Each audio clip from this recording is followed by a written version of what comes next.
sa aming mga kababayan sa buong mundo.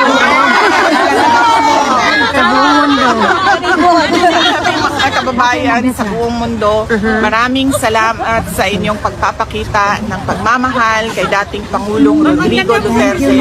Maraming salamat sa inyong pagdarasal na siya ay maiuwi sa Davao City, Philippines at the soonest possible time.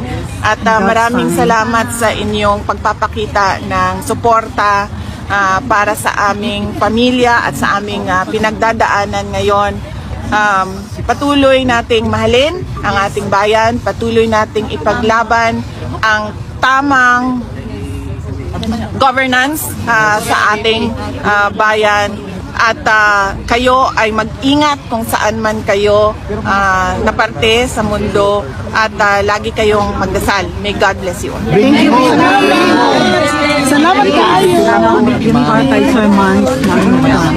Ingat ka, ma'am. Ingat palagi. Okay.